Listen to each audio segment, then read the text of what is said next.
como para poder empezar a estudiar lo que sería todo lo del laboratorio y examen complementario. Entonces, la evaluación por parte del eje hipotálamo hipoficiario se tiene que basar en 3 cosas. En primera instancia, las hormonas centrales o hipoficiarias, como las podemos llegar a llamar, las hormonas periféricas y las pruebas dinámicas. ¿A qué hacemos referencia una prueba dinámica? No sé si escucharon alguna vez. Sí. A ver. Por ejemplo, el test de tolerancia oral a la glucosa sería una prueba dinámica. Exactamente. Que significa, agregamos un elemento, una enzima, que lo que hace es potenciar a la glándula o a la hormona que queremos estudiar. Por eso es importante hacer estas pruebas dinámicas. Esto primero se estudia si yo tengo una sospecha de hiperfunción de la glándula o de una hipofunción por parte de la misma. ¿Y cómo se va a estudiar? Primero voy a estudiar el órgano blanco. En segundo, tengo que diferenciar si es primario o secundario. Y tercero, las pruebas obviamente de estímulos y dinámicas en el caso en el que la hormona no me sirva, obviamente, en su etapa basal. Entonces, la evaluación del órgano blanco va a depender, obviamente, de la patología que yo tenga afectada. En primer lugar, tengo las hormonas tiroideas, obviamente que estudia la función tiroidea. Voy a tener la testosterona, que va a estudiar la función gonadal masculina, el estradiol, que estudia la femenina, y por último las pruebas del estímulo ACTH, que sería la reserva adrenocortical. De acuerdo a todo esto, también les puse acá diferenciar primaria de secundaria, que tengo que comparar obviamente las hormonas periféricas de las centrales. En este caso yo les di un ejemplo de hipofunción, pero igualmente esto creo que ustedes lo saben. A ver cómo es. Igual tiene ahí el machete. Cuando están las hormonas periféricas, hacen efecto feedback negativo sobre la hipófisis. Exacto. Haciendo que disminuyan las hormonas centrales de la hipófisis. Exactamente. También la alteración primaria, disminuye las periféricas, les hace feedback y aumenta las centrales. Exactamente. Listo, chicos. Perfecto. Y por otra parte acá está lo que les estaba explicando, la prueba de estímulos o dinámicas, que se administra alguna sustancia o componente que lo que hace es estimular esta hormona para que nos salga mejor. Y yo puse 2 ejemplos. La primera es la hormona de crecimiento, que la hormona de crecimiento lo que presenta como alteraciones que es de forma pulsátil, entonces no la podemos medir por sí sola.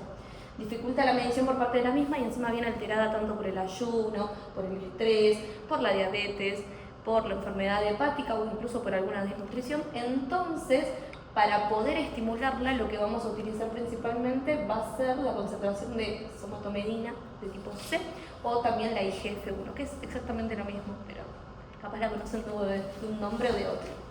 Entonces, si yo tengo una hiperfunción, lo primero que voy a sospechar es o acromegalia o gigantismo, principalmente. Entonces, ¿qué hacemos? Vamos a medirla en primera instancia. Si da valores normales, la descartamos. Yo le puse los valores normales, pero es muy puntilloso. O sea, no digo que se los tengan que saber de memoria, o por lo menos para que tengan en cuenta cuántos son los valores y en el caso en el que tengan algún paciente, obviamente en la sala, lo puedan tener en cuenta. Entonces, si el valor está aumentado, ¿qué vamos a hacer? Acá ahí lo dicen. ¿Qué es PTGO? ¿Qué es? Vos me lo dijiste. Exactamente. ¿Y cómo funciona? Eso ustedes aprendieron. Le da una infusión con glucosa al paciente. Primero la medimos a nivel basal, exactamente. La glucemia a nivel basal, después se le da la infusión, se mide la hora y la glucosa. Exacto. En este caso se va a medir a los 30, a los 60 y a los 120 minutos. ¿Por qué se mide la prueba de tolerancia oral a la glucosa? Porque viene acompañada con la hormona de crecimiento. Estas vienen juntas. Entonces una alteración por parte de la misma me puede decir que el paciente tiene acromegalia. Entonces si está aumentada me va a dar acromegalia. Por otra parte voy a tener la hipofunción. La hipofunción es lo contrario. Si yo estoy estudiando en hiperfunción, una acromegalia o un gigantismo, cuando tenemos una hipofunción voy a tener un paciente que tiene una baja talla. Entonces exactamente lo mismo, lo que vamos a hacer es medir la concentración de somatomedina de tipo C o IGF y en este caso si los valores están disminuidos ya me lo está confirmando. Pero esto solamente se estudia en pacientes que tienen una baja talla pronunciada o pacientes que también tienen una reducción en la velocidad de crecimiento. Esto puede ser que se vea de forma evidente la baja talla o que sin embargo el paciente no tenga baja talla pero que sin embargo de acuerdo a las tablas que presenta, tiene una reducción de la velocidad, por más que tenga una altura normal. Y por otra parte tengo la prolactina, que la prolactina les puse los valores normales, como para que los tengan en cuenta, pero lo que me interesa con respecto a esto es que si yo tengo un valor por arriba de 200, sí o sí es prolactinoma, y se tiene que estudiar. Mientras que por otra parte tengo en el medio los grises, que sería por arriba de 20 a 100. De 20 a 100 obviamente que puede deberse a diferentes medicamentos, como los corticoides, que los puede llegar a aumentar. Los microprolactinomas, porque esto al no estar tan desarrollados genera aumento de prolactina, pero no es tan elevado como para poder confirmar un prolactinoma. Y obviamente los estrógenos y el estrés. El estrés siempre genera alteraciones a nivel de estas glándulas. Si es un tumor de prolactinoma, para ir con síntomas ya. Exactamente, a veces viene con síntomas y a veces no viene con síntomas. No. Nosotros a veces tenemos pacientes que pueden tener alteración. Te doy un ejemplo, tenemos una paciente de ginecología que nos pidieron el otro día interconsulta porque tiene un sangrado uterino normal y nada, dijimos, bueno, vamos a estudiarla y le encontramos un prolactinoma. Y el prolactinoma no tiene nada que ver con el sangrado uterino normal de esa paciente. Esa paciente tiene un sangrado uterino normal porque tiene un mioma uterino a nivel del ovario. Entonces eso lo que genera es sangrado y ahí es lo que genera la anemia, pero... Celina, exactamente, ella tiene un prolactinoma, que bueno, ya se dio de alta obviamente porque eso se trata por consultores externos, pero a veces son asintomáticos los prolactinomas y a veces capaz el prolactinoma genera algún tipo de alteración, pero es más chiquito, o sea, vos haces los niveles de prolactina y no dan por arriba de 200, capaz está entre 20 y 100 y tiene capaz mayor cantidad de síntomas. O sea, eso va a depender mucho de la paciente y de la clínica por parte de la misma. Hay pacientes que son asintomáticos. Bueno, y estudios por imágenes, acá lo más importante es la resonancia magnética. ¿Por qué la resonancia magnética? Porque evalúa todo lo que es el tallo hipoficiario, el quiasma óptico, el seno cavernoso y la neurohipófisis. Y aparte, con respecto a esto, lo que tiene de bueno es que tiene mayor poder de resolución y sensibilidad para poder detectar todo lo que significan los microadenomas. Aparte de esto, tiene la posibilidad de tener los cortes multiplanares, por eso podemos ver de forma más detallada dónde se encuentra. Es importante porque también se lo puede hacer en embarazadas, a diferencia de la tomografía con contraste, que no se lo puede hacer en embarazadas, obviamente por los rayos. Y por otra parte, el contraste gadolíneo es mucho más inocuo a comparación del yodo. O sea que cuando vos tenés que hacer una tomo con contraste, más principalmente con yodo, tenés que tener mucho control de la función renal. Entonces, pacientes que tienen insuficiencia renal, no le podemos hacer una toma con contraste a menos de que obviamente empecemos a mejorar la función renal. En cambio, acá con respecto a la resonancia magnética, sí lo podemos hacer porque no daña tanto los riñones. Y obviamente que como todo tiene limitaciones, la resonancia es mucho más cara que la tomografía, tarda mucho más tiempo, una tomografía se hace en 5 minutos, la resonancia estás entre 40 y 60 minutos si es que no te moves, porque podés estar incluso 2 horas metido ahí adentro. Y aparte de todo esto, obviamente, los pacientes claustrofóbicos. O sea, existen centros especializados en donde existen resonancias que están para pacientes claustrofóbicos, pero suelen ser privados. Entonces, imagínate un paciente, exacto, imagínate un paciente que es claustrofóbico y que no puede acceder a eso. Es un problema. Como contraindicaciones, tener en cuenta que el paciente en la resonancia magnética no puede entrar ni con marcapasos, ni con prótesis metálicas, ni con clips aneurismáticos. Esto se da principalmente porque, obviamente, el resonador es un imán. Entonces se lo va a llevar puesto al paciente. Por eso siempre, cada paciente que ingresa, se firma un consentimiento informado en el que niega que tiene todo esto. Ahora, ruidito de mate. Por otra parte tengo la evaluación de la glándula tiroides. Para la evaluación de la glándula tiroides lo más importante es estudiar el hipotiroidismo, el hipertiroidismo, algún nódulo o algún cáncer de tiroides, que son los más importantes. Y obviamente que la evaluación incluye lo que es el laboratorio, lo que son las imágenes, lo que es la medicina nuclear y por último la citología, que es la función de aspiración de aguja fina, para poder estudiarlo. Y esto obviamente es el diagnóstico que confirma. Si vos no tenés citología, no confirmás nada. Sí podemos sospechar, pero no confirmamos. Entonces, el estudio inicial se estudia la TSH. Es la principal. O sea, cuando vos vas a estudiar la glándula tiroides, es la primera que se estudia. Primero que nada, porque es muy fácil el acceso por parte de la misma, es sacar un poco de sangre y la tenemos el otro día, entonces eso como que nos descarta muchas patologías. Y acá yo obviamente le puse la prevención fisiológica, que es lo que siempre nosotros hablamos en la clínica, que cuando tenemos una TSH aumentada y una T4 disminuida, ¿qué es? ¿Hipo o hiper? Chao. Hola. De vuelta. Vamos. Si yo tengo una TSH aumentada y una T4 libre disminuida, ¿de qué estamos hablando? T4 libre aumentado. No. Te ponen bien. T4 libre disminuida y TSH aumentada. Hipotiroidismo primario. Perfecto. ¿Y lo contrario? Si yo tengo una TSH disminuida y una T4 libre aumentada. Hipertiroidismo. Exactamente. Entonces, básicamente, ya me spoileé, tanto la TSH como la T4 libre, los dos se piden por laboratorio y ya podemos tener el diagnóstico del hipotiroidismo y del hipertiroidismo dependiendo de los valores por parte de la misma. Obviamente que tenemos algunas salvedades, que puede ser, primero que nada, el problema del hipotiroidismo central. Un hipotiroidismo central puede venir con una TSH baja o incluso normal, o sea, puede tener una TSH normal, entonces vos decís, bueno, el paciente no tiene hipotiroidismo central. Y obviamente el uso de fármacos. Todo lo que es corticoide y dopamina altera un montón lo que son las hormonas tiroides. En realidad todas las glándulas del sistema endocrino las altera todo lo que es el corticoide, para que lo tengamos en cuenta. Y obvio, ahí se lo puse correlacionar con la T4 libre siempre. O sea, siempre que pedimos TSH, pedimos T4 libre. Que se los anote acá. Odio que me salen así, no sé por qué. Les anoté también el valor normal de TSH, para que lo tengan, que es 0.4 a 4. Tengo la T4 libre, que la T4 libre era lo que habíamos hablado anteriormente. Esto es importante pedir la libre y no la total, porque el problema que tiene la total es que se encuentra unida a la TBG. La TBG es, como lo puse ahí, la proteína transportadora de T4, que lo que genera principalmente, o sea, la arrastra con ella. Entonces, cuando la medimos a niveles séricos, a nivel de la sangre, puede salir un poco alterado. Entonces, no es tan válida como por lo menos medir la T4 libre. Entonces es importante que cuando vamos a medir hipotiroidismo e hipertiroidismo pidamos T4 libre, no pidamos T4 común. Porque como pedimos T4 común, estaríamos hablando de la total y la total no nos sirve porque es dependiente por parte de esta proteína, a diferencia de la T4 libre que anda suelta por la sangre y que es como un valor mucho más confirmatorio. Obviamente indicar hipotiroidismo, hipertiroidismo, embarazo y uso anticonceptivos.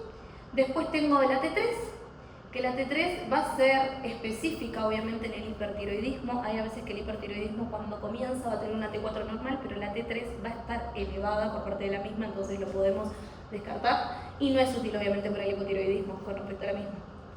Y por último tengo la tiroglobulina, que la tiroglobulina es importante porque sirve como marcador del cáncer diferenciado de tiroides. ¿Qué quiere decir esto? Yo tengo un paciente que tiene un cáncer de tiroides y no sé, yo se lo extraigo. Entonces, la tiroglobulina me sirve como seguimiento de ese paciente. Se supone que el paciente que tiene cáncer no debería tener tiroglobulina en el cuerpo si yo le saqué todo lo que era el cáncer tiroideo con la tiroides. Entonces, si yo tengo por lo menos un aumento por parte de la misma, o el paciente tiene recidiva o el paciente hizo metástasis. Después tengo la medición de los anticuerpos contra la glándula tiroides. Estos son importantes porque tenemos las enfermedades autoinmunes que son las dos más conocidas, que sería la tiroiditis de Hashimoto y la enfermedad de Graves. Son las dos más conocidas. Entonces, los principales anticuerpos que nosotros pedimos va a ser el anti-TPO, que es, ¿cuál es? Exactamente, sirve obviamente, tiene una especificidad del 90% para la enfermedad de Hashimoto, y la anti-TG, que tiene menor sensibilidad. Mientras que por otra parte vamos a tener los TRAP, que esto sirve obviamente para la enfermedad de Graves. Igual es todo laboratorio, chicos. O sea, con un poquito de sangre podemos hacer muchos diagnósticos. Y por último de esto tenemos la evaluación con el iodo radioactivo. No sé si lo escucharon alguna vez. A ver cómo funciona. Quiero saber. Lo tienen ahí, lo están leyendo, pero quiero saber, o sea, con sus palabras, no me lo lean. Se administra iodo radioactivo, para la redundancia, vía oral, y Exacto. haces imágenes y se ve. Exactamente. O sea, Cuánta opacidad, obviamente. la glándula y cuánto absorbió. Exacto, se da obviamente por vía oral. Siempre se da el iodo 131, acá no hay 131, se da el 123, que es menos específico, pero igualmente sirve. Pero igualmente yo les agregué los dos, aunque el más específico es el 131. Como ustedes dijeron, se administra una dosis por vía oral y esto se va midiendo a la hora, a las 24 y a las 48 horas. Entonces, si yo tengo una captación normal, equivale de 8 a un 30%. Si esta está aumentada, va a ser mayor al 30%, que puede ser una enfermedad de Graves o obviamente un bocio multinodular tóxico. Y por otra parte, una captación baja equivale a una tiroiditis o una ingesta excesiva de la hormona por parte de la misma, que lo que generó es una disminución por parte de la captación de iodo. O sea, me apagó básicamente la glándula, porque la suprimió. Y después tenemos acá la ecografía tiroidea. La ecografía tiroidea sirve principalmente para detectar nódulos. Me detecta los nódulos, evalúa el tamaño por parte de la misma, si es vascular o no es vascular, y por otra parte nos sirve como guía para la punción y aspiración de aguja fina en el caso en el que sospechemos de que el nódulo que presenta el paciente pueda llegar a ser maligno. Entonces, las indicaciones es si presenta un nódulo tiroideo, si presenta bocio o seguimiento para un cáncer tiroideo, para ver si aumentó de tamaño o disminuyó. Entonces, características que son sospechosas es que tenga múltiples calcificaciones, que nosotros cuando hacemos la ecografía lo que vamos a ver es blanco, lo blanco equivale a hipodensidad y eso es lo que genera, obviamente que sospechemos, no confirmar, porque confirmar solamente lo vamos a confirmar por la punción y aspiración de aguja fina. En el caso en el que tenga márgenes irregulares, obviamente que todo nódulo que tiene márgenes irregulares, que se adhiere a planos profundos, vamos a sospechar de que es maligno hasta que se demuestre lo contrario. Y por último, bueno, está la ecogenicidad, que era lo que le había nombrado. También lo importante con respecto a esto es tener en cuenta la vascularidad. Yo la nombré arriba. ¿Por qué vascularidad? Porque generalmente lo que es cáncer, el cáncer está muy vascularizado. Entonces, si nosotros encontramos algo que se encuentra lleno de arterias, de venas, en lugares que no debería haber y que se encuentra, o sea, que tiene como mucha irrigación por parte de la arteria, estamos sospechando algo maligno. Por eso es importante que en la ecografía lo podamos ver la vascularización. Y después tenemos el centelograma. ¿Qué es el centelograma? ¿Cómo funciona? Mide la actividad de la glándula. Ok. ¿De qué forma? Por inyectar magnesio. Exacto. Se va midiendo y se tiene que ir viendo si está caliente o si está frío para la actividad de la glándula. Exactamente. Si está caliente, Es mejor porque Está funcionando. exacto. ¿Y si es frío? Podría estar hablando de un cáncer que está mal diferenciado. Exacto. No está produciendo nada funcional. Exactamente. Perfecto. Es eso. Eso es lo que dijo su compañero. Es exactamente lo mismo. Yo se los puse. Se brinda vía intravenosa y se puede observar de 30 a 60 minutos después. Esto me brinda información obviamente del tamaño, como también de las características de la tiroides y obviamente que mide nódulos calientes y fríos. Y por último, la posición de aspiración de aguja fina. Esto es indicación importante si yo tengo un nódulo tiroideo que mide más de 1 centímetro. O sea, todo nódulo mayor de 1 centímetro se tiene que realizar esto porque tiene muchas características de maligno. O sea, un nódulo tiroideo por arriba de 1 centímetro es maligno hasta que se demuestre lo contrario. Entonces, no requiere preparación previa, se limpia con alcohol, al paciente lo que se hace es insertar una aguja donde se encuentra el nódulo y se va a aspirar hasta que se encuentre como un material sanguinolento. Eso se retira y después se va a estudiar en un frotis, que es lo que les puse acá al costado, que primero que nada se pone en un portaobjetos y se hace como una frotación con el otro, para poder estudiar cómo se encuentra. Entonces, obviamente que esto es para descartar un cáncer tiroideo, o sea, esto sí o sí es el diagnóstico definitivo en el caso en el que el paciente lo presenta, y las características es que es muy sensible y aparte es muy específico. Por eso me da el resultado, es el diagnóstico.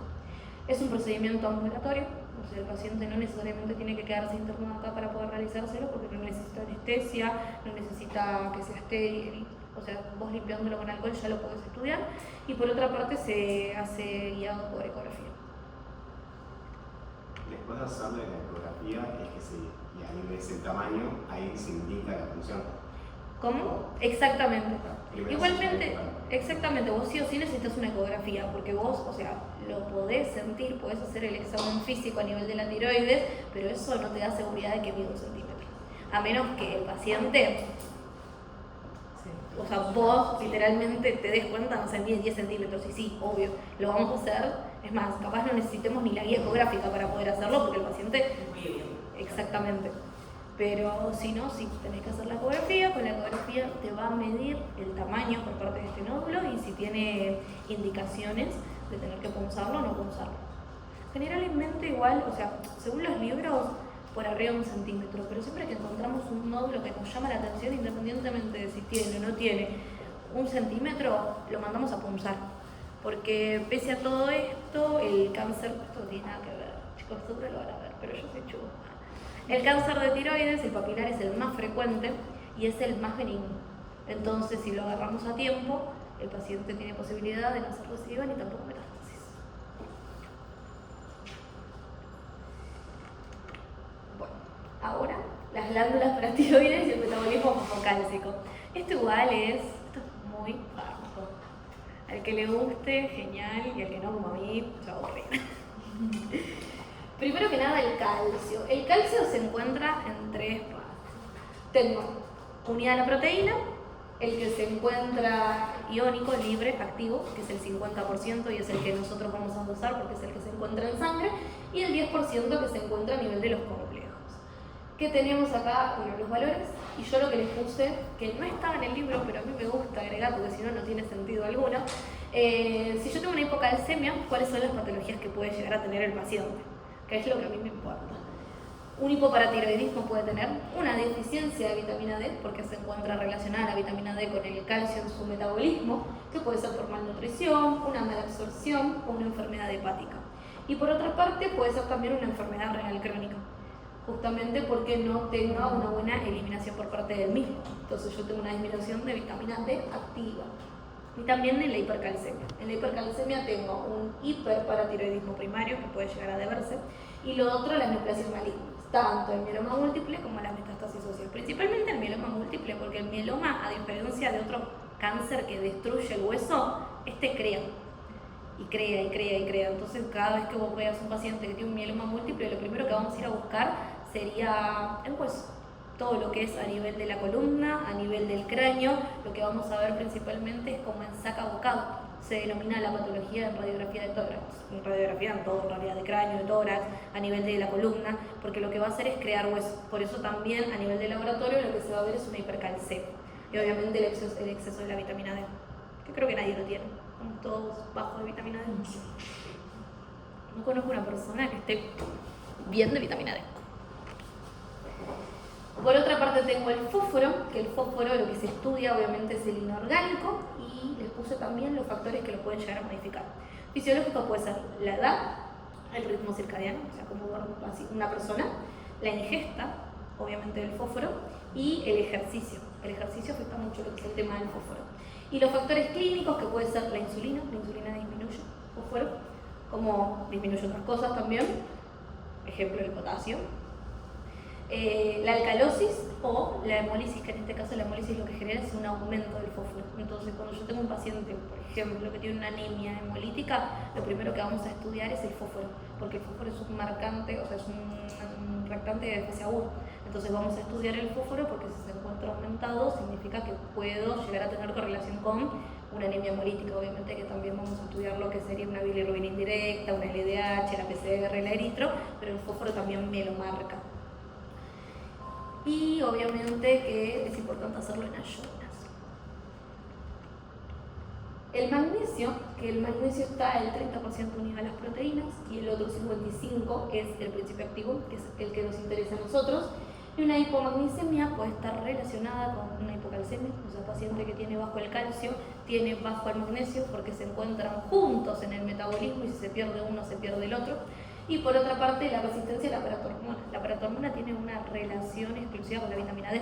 Entonces, yo tengo una alteración en la vitamina D, tengo una alteración en el calcio. Y si tengo una alteración en el calcio, tengo una alteración en el fósforo. Por eso van a bajar todas continuamente. Y acá tengo la paratormona, que obviamente esta va a estar producida por las glándulas tiroides. Y la función por parte de la misma es que tengo un aumento de reabsorción ósea, por lo cual también voy a tener un aumento de calcio. Si esta está aumentada, tengo aumento de calcio, tengo aumento de vitamina D, están todas relacionadas entre sí. Una reabsorción renal del calcio, que ya lo había nombrado anteriormente, la activación de vitamina D y reabsorción renal del fósforo, disminuye la eliminación por parte del mismo.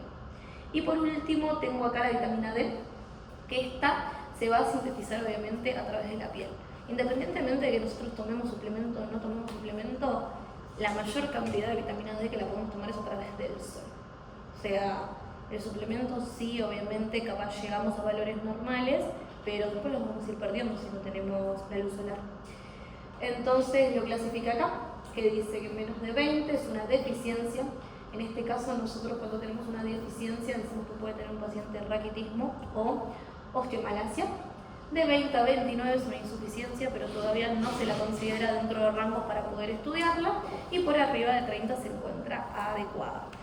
Y para esto tengo la densitometría ósea. Es importante estudiar lo que es el tema del raquitismo, la osteomalacia y obviamente la osteoporosis, porque esto se estudia principalmente en mujeres que se encuentran en la menopausia o posmenopáusica, porque lo que genera indirectamente el estrógeno, cuando la mujer lo deja de producir, genera un aumento, o sea, genera básicamente una disminución por parte del calcio y de la vitamina D.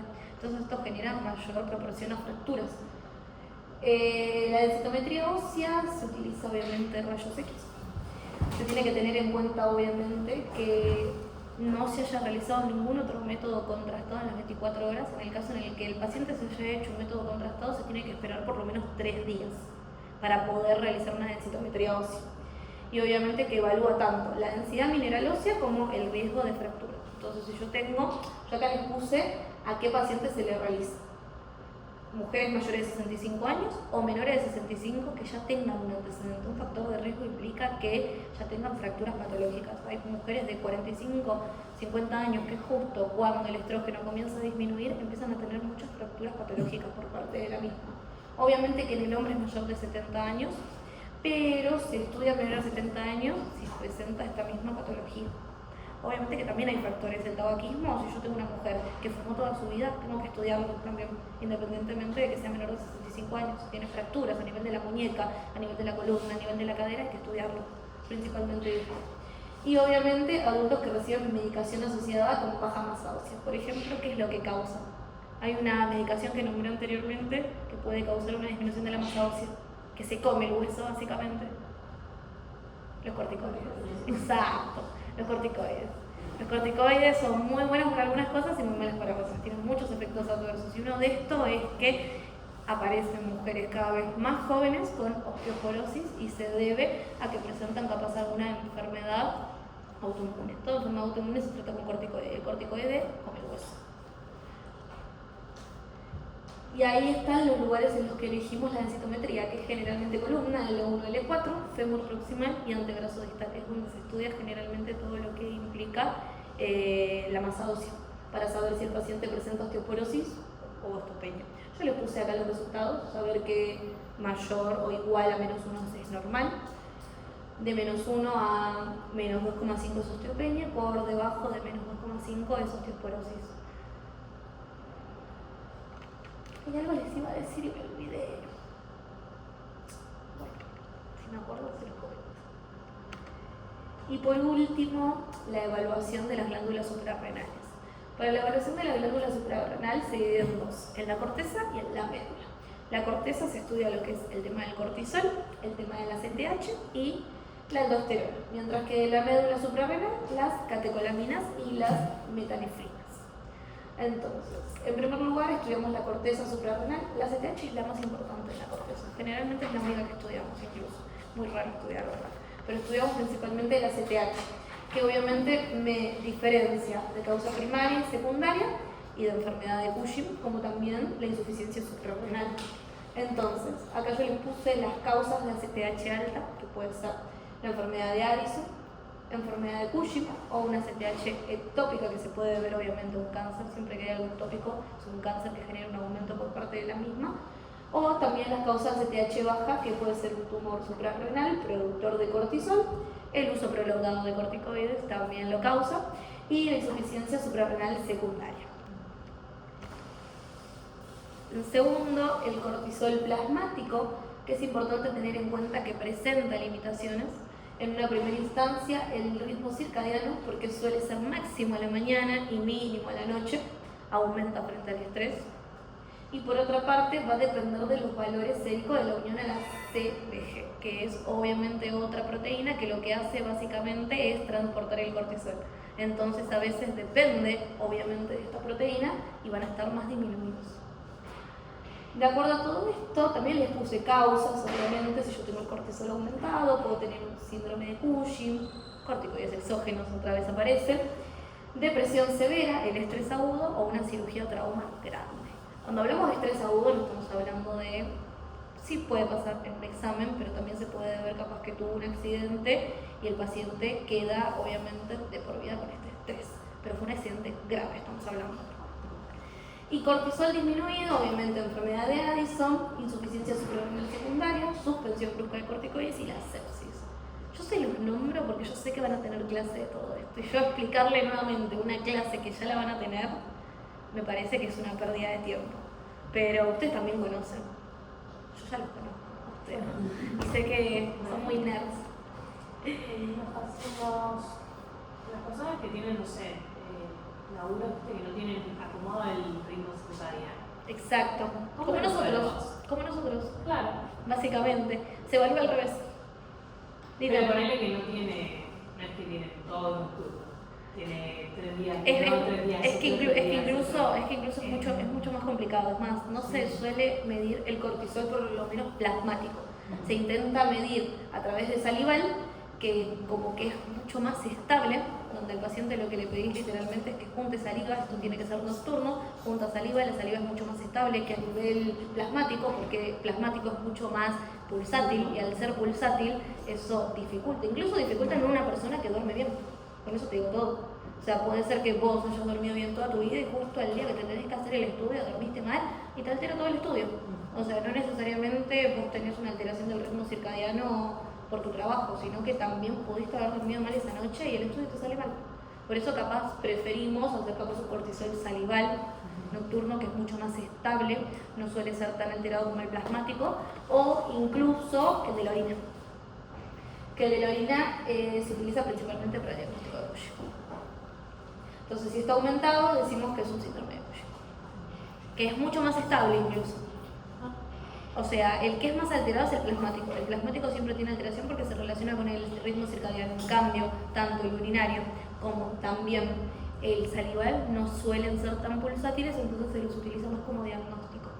Y obviamente que si no tenés la posibilidad de hacerte un urinario o un salival, porque son mucho más caros, obviamente, a que te saquen un poco de sangre y estudiarlo, en último momento se utiliza el cortisol plasmático. Y por último, tengo acá la prueba de estímulo con ACTH, que esto obviamente evalúa la reserva de lo que tiene la glándula suprarrenal. Les puse los valores normales, yo en todos les pongo los valores normales para que lo tengan en cuenta, igual el power se los voy a pasar. Y obviamente que si yo tengo una respuesta baja, que significa que no aumenta con el cortisol, por eso es un estímulo. Yo le doy cortisol al paciente para que baje. Entonces, si no tengo un aumento por parte del cortisol, voy a tener una insuficiencia suprarrenal primaria o secundaria, que no se ve, no sé por qué no se ve. Bueno, eso se lo voy a arreglar. Y por último, para estudiar la médula suprarrenal voy a tener las catecolaminas. Las catecolaminas van a ser hormonas que van a estar derivadas de la tirosina. Entonces, participan obviamente en el estrés. ¿Qué son? La adrenalina, la noradrenalina y la dopamina. Estas, primero que nada, se llaman así porque se evalúan frente a lucha o huida. Siempre cuando estamos en peligro se suelen activar, por así decirlo. Entonces, en este caso, se miden todos los metabolitos de las catecolaminas, porque en sí la catecolamina no se mide, sino son sus metabolitos. Y si estos se encuentran alterados o aumentados, decimos que es un diagnóstico de feocromocitoma. Los metabolitos de las catecolaminas principalmente van a ser las metanefrinas, que era la que habíamos nombrado anteriormente. Entonces, yo acá abajo les puse el metabolismo, que tengo la adrenalina y noradrenalina, se transforma en metanefrina, y la metanefrina se transforma en ácido vanilmandélico. Entonces, ¿qué estudiamos principalmente? Las metanefrinas urinarias, porque obviamente es el metabolito que más nos interesa para poder decir si tiene diagnóstico de feocromocitoma o no lo presenta. Las catecolaminas urinarias en última instancia y obviamente el ácido vanilmandélico, que sería como el producto final del metabolismo. Esto es fiel y exclusivamente si vos sospechás, o sea, no encontrás ningún tipo de alteración y decís, bueno, puede ser que tenga un feocromocitoma. Es de descarte, básicamente. Lo van a ver también, tranquilo. Y ahí termino. Entonces,